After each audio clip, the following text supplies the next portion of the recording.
And also, your advisor can see it.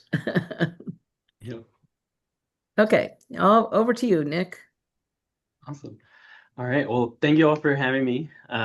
So I'm gonna walk through some work that we've actually been working on with Haley and the Michigan lab, as well as Priscilla Tamplane at UT Arlington, on the relationship between clinical assessments of motor skills, daily living skills, and autistic adults.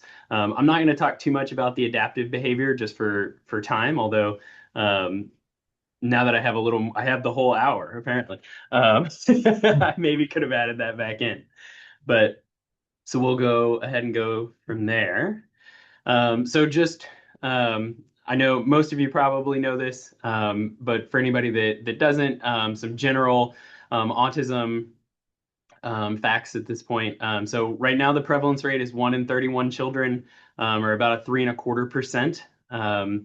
That is the CDC guideline prevalence rate. It's diagnosed more in boys than in girls, and then it's primarily diagnosed in children, typically between around 4 years of age. We can see diagnoses as young as 18 months, but it's present across the lifespan. And so this is one of the things that we've been really interested in our collaborations is what does this look like as motor skills and other skills develop from childhood and some of these initial diagnoses and then across the lifespan. So general info on diagnostic criteria. So there are two main categories, social communication and social interaction, as well as restricted repetitive patterns of behaviors or interests. So typically when people talk about motor skills, they're talking about these restricted repetitive patterns of behavior or interest and the stereotype motor behaviors like hand flapping or rocking. But in this case, I'm talking about other features associated with autism, and so specifically motor skills and motor development. There are other areas that might impact their motor development as well, like sensory, neurological, gastrointestinal, and language areas. But today we're really going to focus on motor. So to start us off, I wanted to talk a little bit about a paper that we wrote a couple of years ago now in developmental medicine and child neurology. And this was a position paper from a group of us who've been studying motor skills in autistic individuals. And what we found is that there's converging evidence that they have clinically significant motor difficulties, and the prevalence rate of these motor difficulties seems to be somewhere between 70 and 90%. And so we see this across self-report, parent report, and objective assessments like the MAVC, the BOT, and other assessments. And we see difficulties across motor domains. So upper extremity movements, whether this is reaching, tapping, imitation movements, using objects like feeding themselves, handwriting, locomotion and postural stability. So walking, gait, hopping, jumping, and everything in postural stability from quiet standing through dynamic control of posture. In this work, we've done a couple of different things to try to get at what are the motor difficulties in autism, and how do they affect the lives of autistic individuals. So autistic individuals, in particular, will talk about this, especially in online groups. So we find that to be a really good way to be able to connect with them in a way that is something that they prefer and helps them sometimes provide more in-depth discussion than face-to-face interviews. And so in this study, what we looked at specifically were Twitter discussion topics from a group of autistic adults with other autistic adults. And so this work was actually published in JMLD as part of a special section titled Identity and Discourse Among Actually Autistic Twitter Users with Motor Differences. And in this, we see them talk about motor problems, and especially in two specific weeks where the topics for that week that they set up for their discussion were around motor difficulties and how it impacted their lives. what we did was we pulled down all of the data from Twitter, and then we qualitatively analyzed it for specific themes, looking at how these motor difficulties were showing up in manual dexterity, lower extremity movements, oral motor difficulties, gait, and other areas.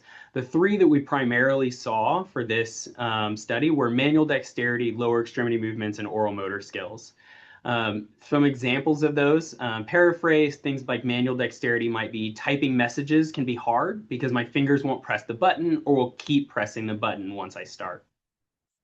Lower extremity difficulties might be things like I walk into things all the time, my legs are always covered in bruises. So showing that really impact on life. And oral motor skills. I have trouble eating, I choke on things like spit and food, or I bite my lips while I'm eating. Moving to daily living skills, we also saw them talk quite a bit about how their motor skills impacted different daily living skills or the choices that they made in their daily lives.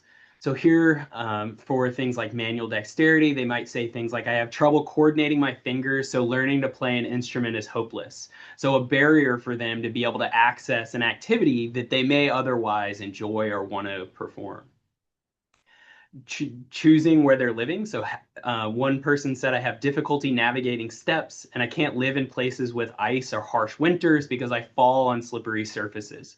Right. So this is constraining how they're interacting with the world. It might cause them, if they do live in a place that has ice or harsh winters, that they don't venture out as much. Maybe they're more secluded because of this potential fear or difficulty moving around in their environment.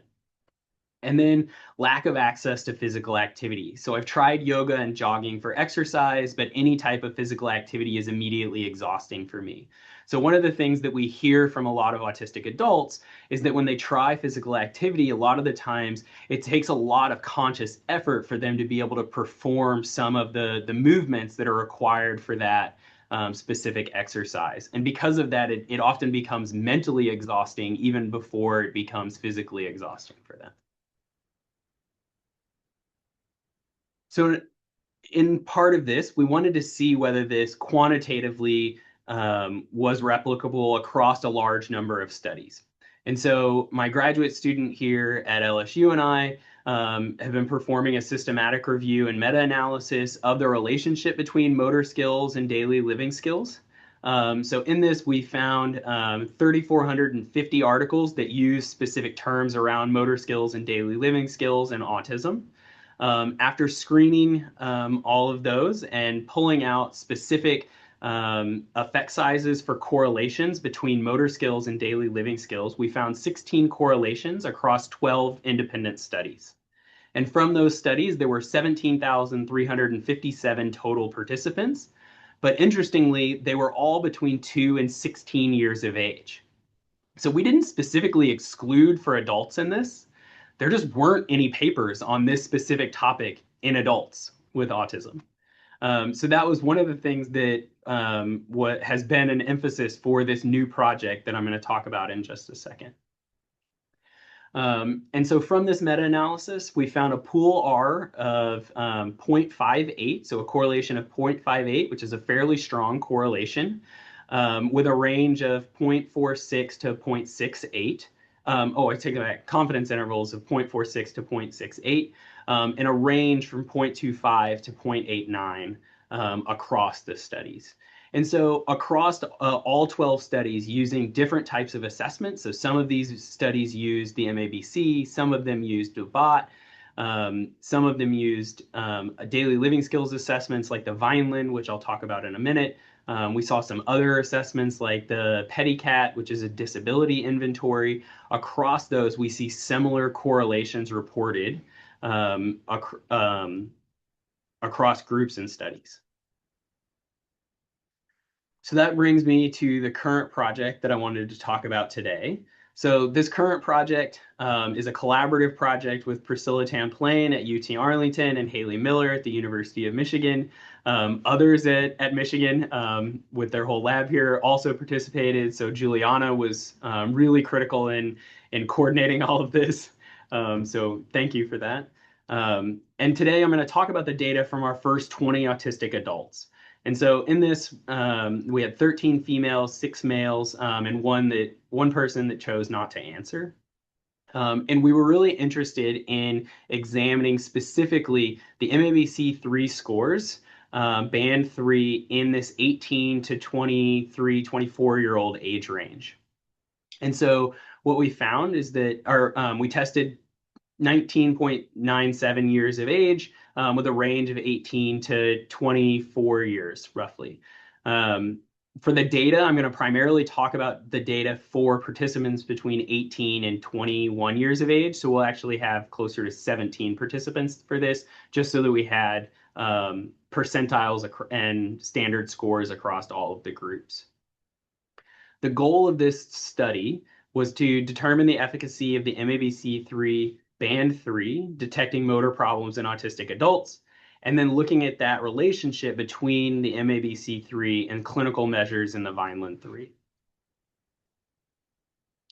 So our MABC3 movement total data, we found a t-score of 32.32 and a standard deviation of 8.32. I'm still getting used to the t-score from the MABC, so the percentiles helped me quite a bit here. So the mean percentile from this group was 9.95, which as a mean is a clinically significant motor difficulty. And a standard deviation of 16.88. So we had a pretty broad range. Our highest score on the MABC3 in this population was 68, so well within the green zone. And so that brings us to our zone scoring here.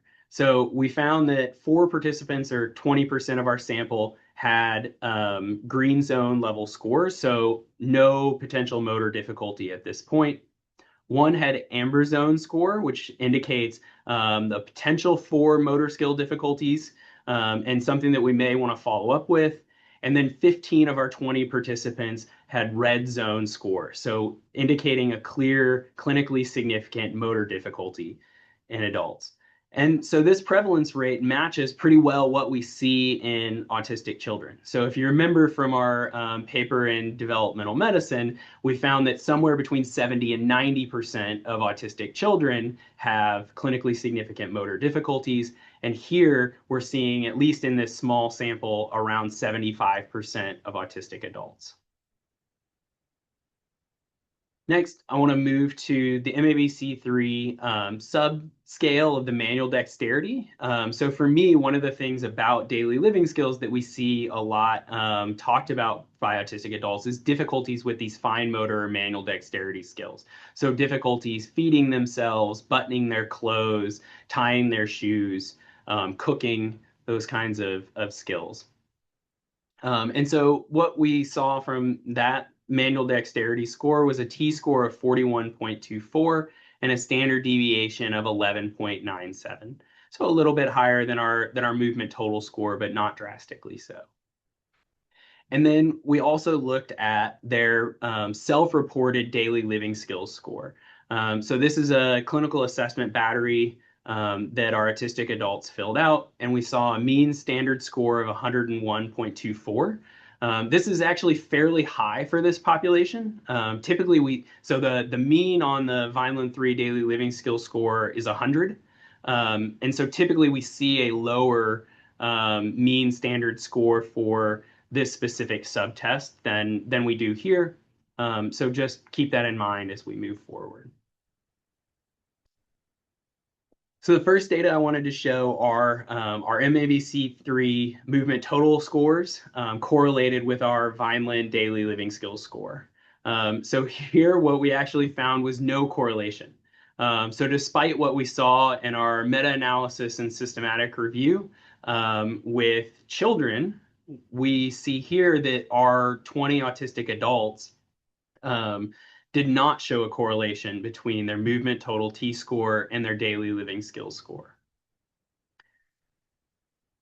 Moving on to our manual dexterity analysis, we looked at the correlation between MABC3 manual dexterity t-score and our Vineland-3 daily living skills score. And here we didn't see as strong a relationship as we see in children, but we did see a moderate relationship with a correlation of 0.32. So I think this shows that there is potentially a relationship between motor skills and daily living skills in autistic adults, and something that we should probably further examine across different domains and areas. So that brings me to my future directions. So obviously 20 participants, 17 with complete data is a small sample size. And so something that we're still ongoing data collection to increase that sample size to have a more representative sample. We also want to examine different patterns of MABC3 domains to see whether there are differences not only in manual dexterity, but across things like aiming and catching and balance. Whether there might be specific subtests within those domains that might also be particularly difficult for autistic adults. And then examining self-reported motor skills and MABC3 scores. So one of the things that we noted sort of anecdotally, and Juliana may be able to talk about this in terms of the reports that we sent to some of our autistic adults. They did not believe, even though our MABC3 scores indicated that they had motor difficulties, they did not believe that they had motor difficulties. And so interested in how these self-reported motor skills or self-perceptions of their motor skills might be different than their MABC3 scores as objectively measured by our assessors.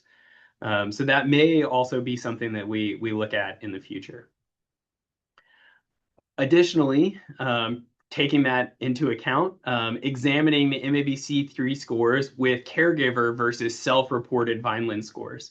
So there's a possibility that our Vineland scores may differ between caregivers and self-report based on their overall competence. And so maybe something where we want to look at all of our child data is caregiver reported on the Vineland, not self-reported. And so it would be interesting and something that we want to look at to see whether there are differences not only in self-perception of motor skills, but also self-perception of daily living skills and how those differences might relate to their movement total scores. And then finally, looking at our MABC3 scores across other clinical measures. So our Pediatric Disability Inventory, which is the PEDICAT mentioned there, is another one that is used quite a bit clinically. And so it may be another measure that we might want to see if that is related to the MABC and whether there are potential differences in the specificity and sensitivity of our Vineland and PEDICAT self-report data. So with that, I want to thank our collaborators, so Haley and Priscilla again, and then for the work on the systematic and meta-analysis, Mada Shabani is my PhD student, Katie Spring is a postdoc here at LSU that assisted with that, and then her mentor is Amanda Staiano, who's a mentor of mine as well. I'd like to thank our funders. So Pearson Assessments funded this project specifically. And then some of the other work was funded by DoD's Autism Research Program, Maternal Child Health Bureau, Healthy Weight Research Network, Louisiana Board of Regents, and the NIH. And with that, I can take questions and discussion.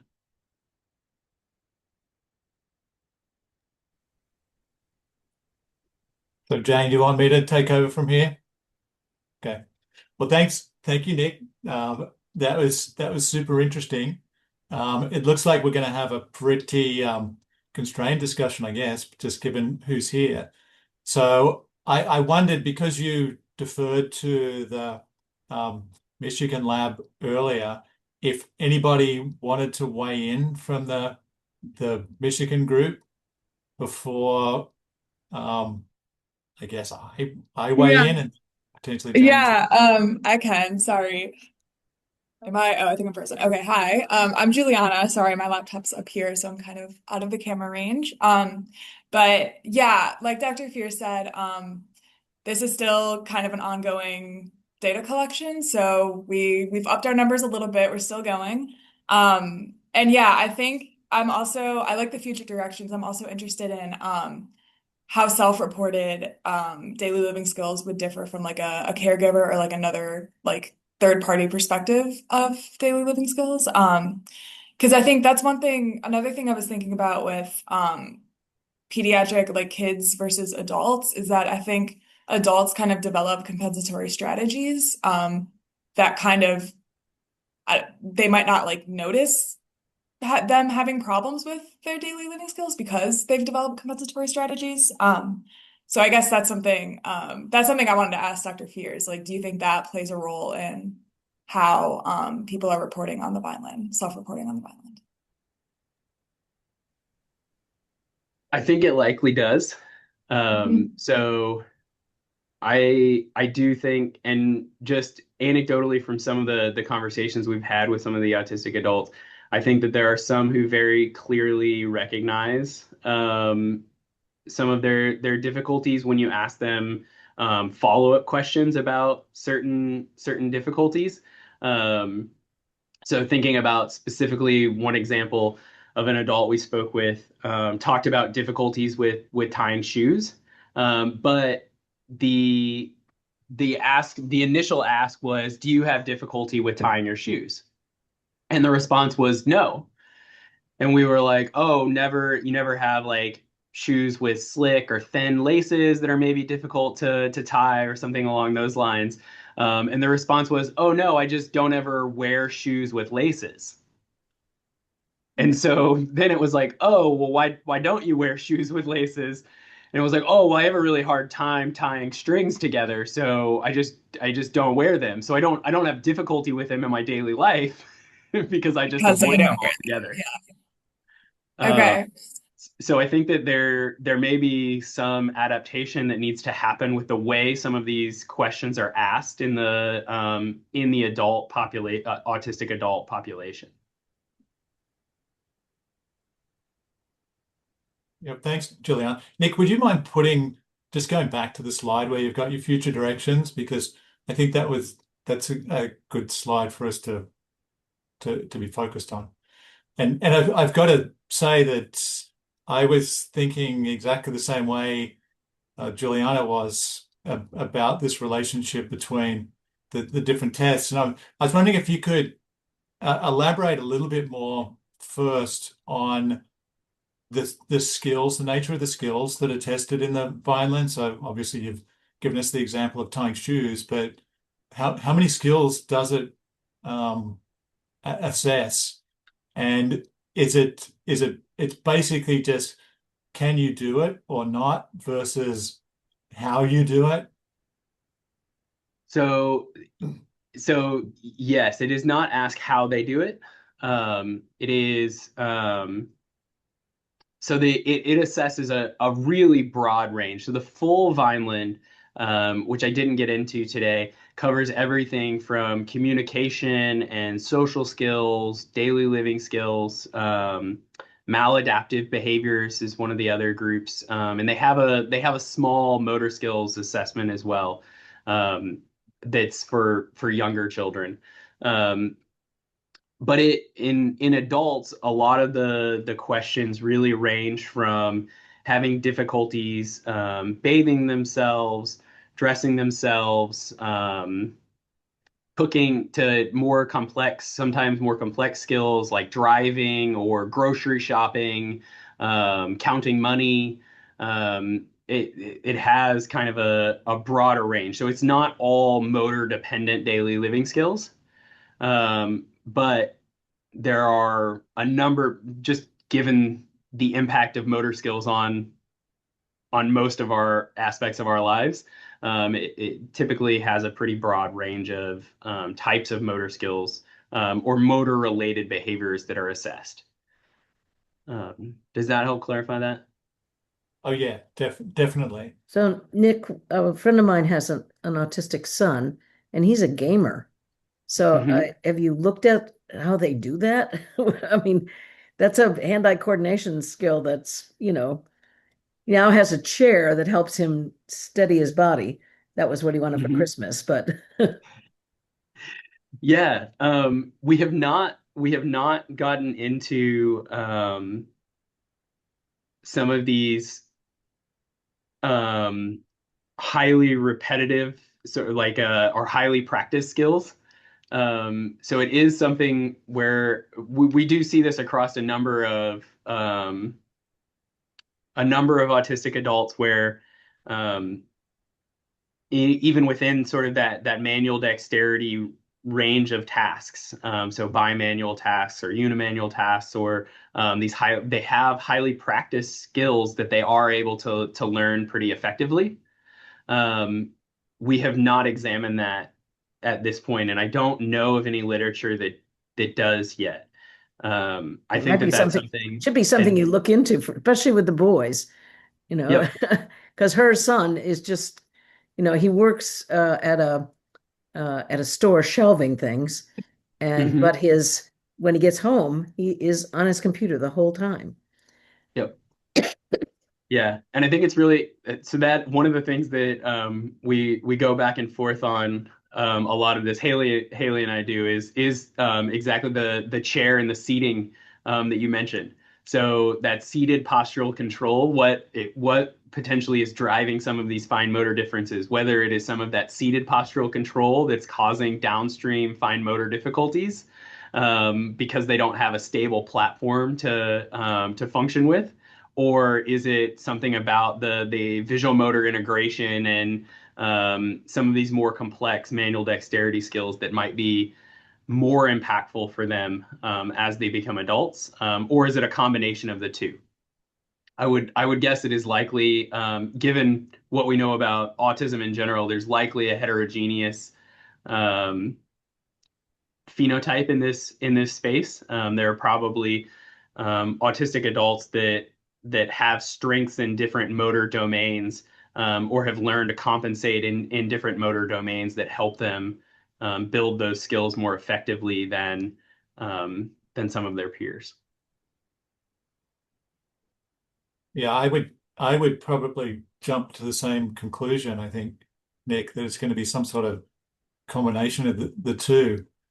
I mean, it seems to me like the primary challenge is when you're looking at these relations here, is you're looking at these relations across two different levels of analysis. Hmm. So you're looking at relations between movements and actions. And Hmm. I know when I'm working with my students, one of the first things I do is make that distinction between actions and movements and point out that there's um, there's a many to one relationship between movements and actions in that you can use many different combinations of movements to achieve an action goal. And really the action goal is just focused on did you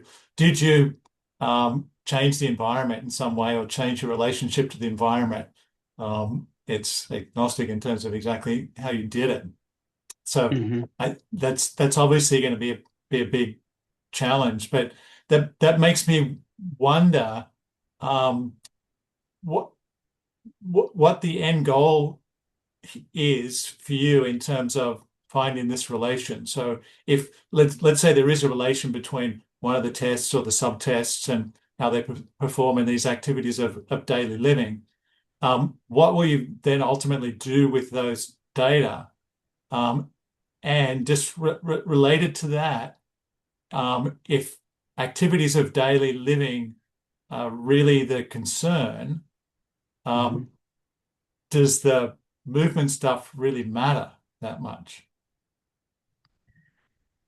Yeah. So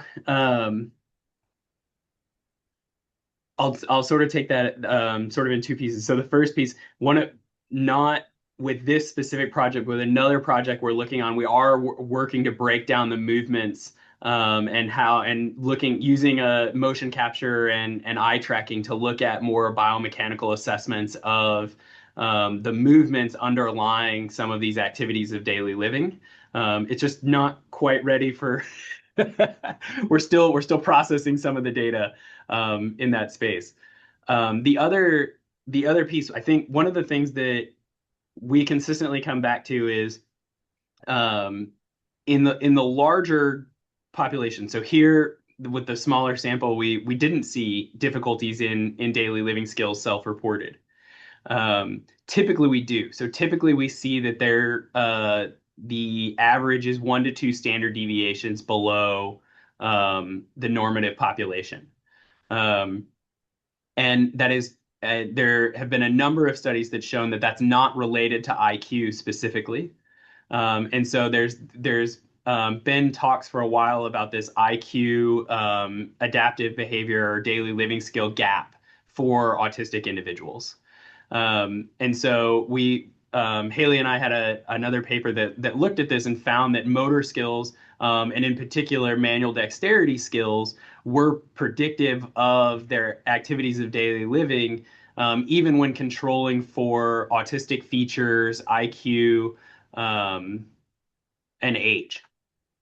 And so where we are hoping we might be able to help support autistic individuals is by finding underlying movement difficulties that we might be able to intervene on that would have downstream effects to make their lives easier in completing activities of daily living, or support the development of new activities of daily living. And so especially thinking about that we have robust therapeutic programs in occupational therapy and physical therapy, that have decades of intervention strategies for some of these different movement skills, and adaptive physical education in there as well. Um, what we're hoping is that we might be able to find a way to um, bring to light the difficulties that autistic adults are having with their movements and their activities of daily living, and determine what motor skills, physical therapy, occupational therapy, and adaptive physical education might be able to intervene on to help them develop those skills later. Got it. Because yeah, I'm thinking just as you were saying that, if you look at the way things have shifted in the therapeutic world over the last few decades now, it's really shifted to much more of a focus on um, actions, rehabilitating actions or developing actions rather than specific components. Mm-hmm. Um, and so it seems as though you're arguing that maybe there's an approach that really needs to focus on both here. That you can certainly focus at the action level, but still potentially identify components that are making a big difference in terms of whether somebody can achieve the action or not. Mm-hmm. Yeah, and that some of that comes from as well, a little bit in our some of our qualitative analyses and other areas, where we see our autistic kids and adults sometimes fall through the cracks, where if they're scored on a motor skill assessment as to whether they can walk or not, or whether they can complete some of these movements, um, they will often be like scored, be like, yes, they can walk, but that their gait may not be as symmetrical or as efficient as would be helpful. And so we'll hear from them a lot of the times that it causes exhaustion, or fatigue, more quickly. And so that then leads to other behavioral difficulties for them, because they might have meltdowns or shutdowns because they had to walk across campus in the heat. And while they were able to do it, the lack of efficiency is causing them detrimental outcomes in other areas of their lives. And so I think we're kind of trying to determine where um, in the range here and what assessments are best in terms of how to best assess these movements and actions, how to use that to determine what interventions and therapies we move forward with or recommend to improve their lives and these outcomes.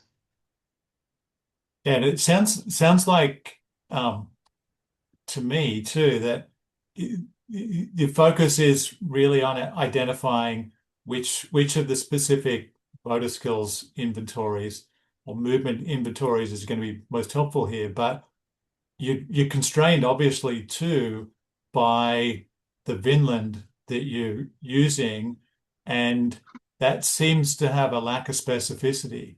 than in terms of some of the issues that you really want to know.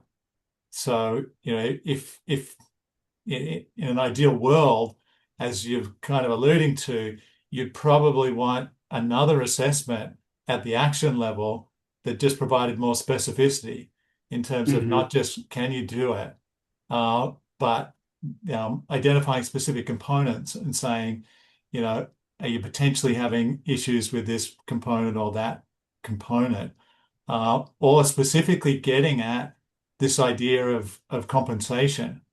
Hmm. Are you able to do it because you're using a particular pattern that most people wouldn't use, but you've obviously adapted and come up with that compensation? Hmm. Yeah, and I think that's where I think the compensation piece is where things are I find really intriguing with some of the mixed methods work that we've been doing, and is trying to figure out how trying to figure out where are they compensating and would like to not have to compensate versus um, where would they like us to intervene? So one of the things that we see in this population fairly consistently, especially on the social skills side, is that they don't always want social skill interventions for them. They're fine with their social skills, and they like the way that they socialize with other people, and find some of the social skills trainings or interventions to be somewhat abrasive. And so one of the things that I know we've been really cognizant of is trying to determine where that line is in terms of motor skills. We have some autistic adults that are really interested in improving their motor skills and being able to access some of these activities of daily living. But then we also clearly have some, as Juliana may be able to speak to, that are fine with the way that they're compensating and aren't interested in potentially changing that about themselves. And so I think that's going to be another area that we continue to work on as we move forward in this. Yeah, the discussion is reminding me of a number of discussions I've had in the past when I was doing some work with Marilyn Mitchell around people acquiring skills who had upper limb loss. Hmm. And we we were really interested at the time at transfer of learning and whether we could use this prosthetic simulator to help people learn how to use and um, basically interact with this prosthesis before they actually had an amputation, so that when they had the amputation, they actually got fitted with a prosthetic upper limb. They would already be ahead of the game in terms of how they used it. But we learned in the course of doing that work that there are a lot of people with upper limb loss that don't even want to try it. I mean, they've just figured out all sorts of compensatory strategies to do the things they need to do by getting really creative. So Hmm. actually having the prosthetic limb, they saw it as more of a hindrance than just being able to figure out their own strategies for themselves. Um, so just interesting parallel to this discussion. Yep. Yeah. No, that's really really interesting. Yeah, and I think I think a lot of conversations in this clinical space um, would do well to have have more in-depth discussions about this process and what it is that we're trying to intervene on and how we're going about those interventions. Yeah, the other thing that this is reminding me of is the big literature from decades ago that tried to use abilities to predict um, motor skill learning. And this was the program of research that was started by Fleischman and then carried on by people like Ackerman and so on. And I mean, they really had mixed success there. But essentially what they were doing was that they were giving individuals big batteries of tests, sometimes dozens and dozens of tests, and then using factor analysis to try to figure out what the abilities were that were then going to predict how somebody performed on a task. So Ackerman did all his stuff on air traffic controllers. I think there's it was a complicated perception action coupling task. Mhm. And it was so very much situated at the action problem solving level.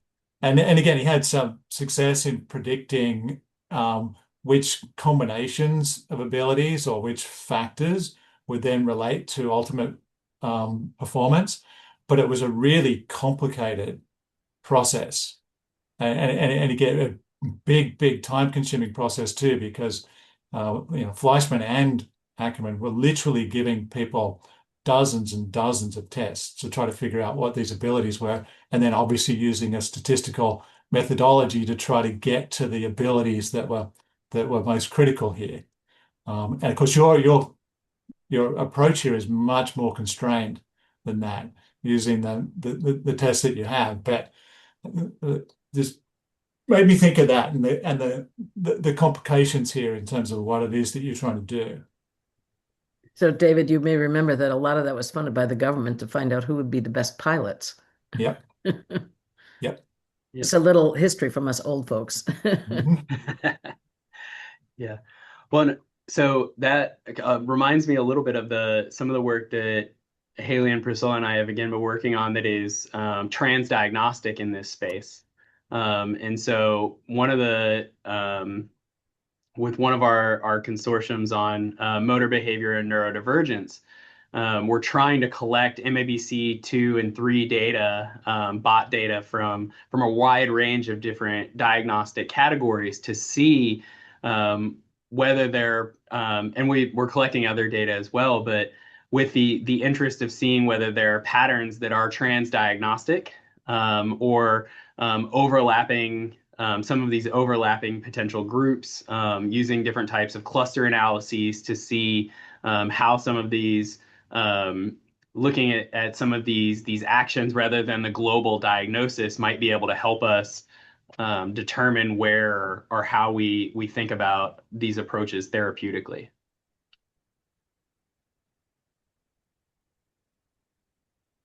Very interesting. Are there any other questions or comments from the Michigan group? Anybody want to weigh in?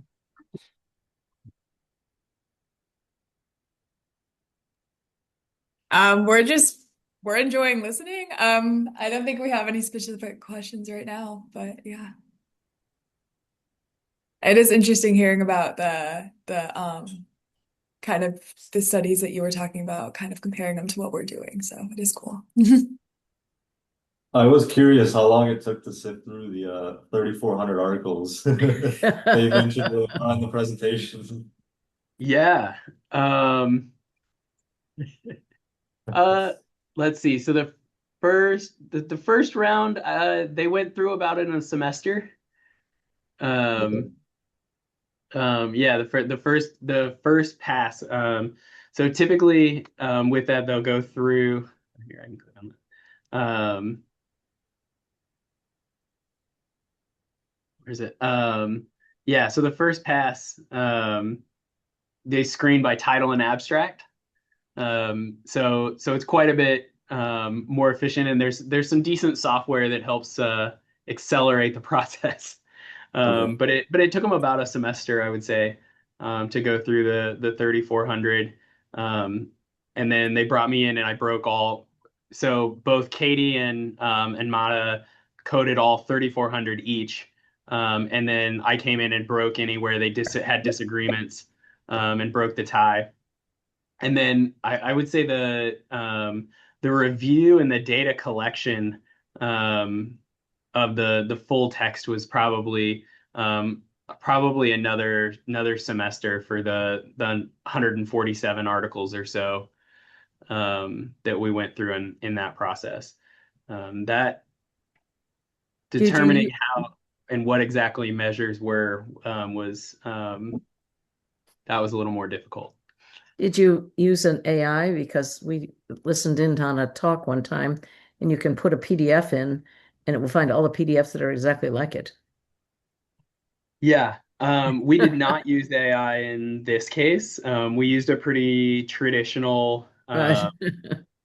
the software that we use does use I believe it does use an AI or at least a text search Uh-huh. for the specific terms that you search for. So that does help accelerate when you're looking for it'll highlight specific terms that were in the search terms in either the abstract or the title Hmm. Hmm. as you're going through, which can at least help you draw your eye to where the relevant information is. Um, the full text review we were not. It takes a little bit more, at least at this point, a little more nuance in going through and determining what exactly they're reporting. Um, I think probably because we maybe some of us aren't the clearest writers or communicators of our statistics, but determining exactly what people were reporting is where that process took a longer time. Yeah, so the AI that I found, I just found it, it's called Paradox, AI Paradox. So you put in the PDF and then it finds out everything that's like that. It's like, I don't Yeah. need grad students anymore. They just go find it. No offense to the grad students, but how many Yeah, times do we send grad students off to go find all the articles in the library? yeah. Well, I can say that it would have taken me, and I mean, maybe AI could have handled it, but if it had been up to me, it would have taken a lot more than a semester to go through 147 articles. Right, Um, but some motivated grad students and postdocs looking for publications can get through stuff pretty quickly. right. Um, and at this point, honestly, they're still not that expensive No. compared to some of our AI costs. So we'll see what the long term looks like there. Yeah, the other one is parabola. So I never wrote it down because I don't do that anymore, but it was like we were looking at all the things like ChatGPT and things like that. And I was Hmm. like, wow, you could just put in a PDF and it would find all the PDFs like it. Wow. Yep. Yeah. Um, Well, Haley's yeah. on now, and I'd like to say, Haley, Nick did a great job. Oh, good. Yeah. And I Unsurprising, but concur. still nice to hear. Sorry to crash in at the last second, Nick. We had a sort of unexpected time conflict over here. Yeah, No that's what happens worries. when you are working. Yep. Okay, so this is recorded, so we'll save it and I'll send it back out to all of you and also to the website so other people can watch it, which I think will be interesting. Maybe it'll increase your hit rate. Yeah, that's the hope. Yeah, Or at least maybe people will come see when we presented at conferences or other places. They'll recognize the title or the work. right. And we still need an article for next month, so don't forget. Haley and David. Yes. Yes. Okay. All right. Well done, Nick. Well, Jane, given that the three of us are here right now and we've kind of got 9 minutes, do we Hmm. want to try to use that 9 minutes to see if we can find an Yes. article that we can agree on? Sure. Yeah. Sure. We want Sure. to stop the recording and then we Yeah, can so we don't have any release Nick in the lab to the wild. Mhm. Yeah, Yeah. hang on. I just need to find the stop button here.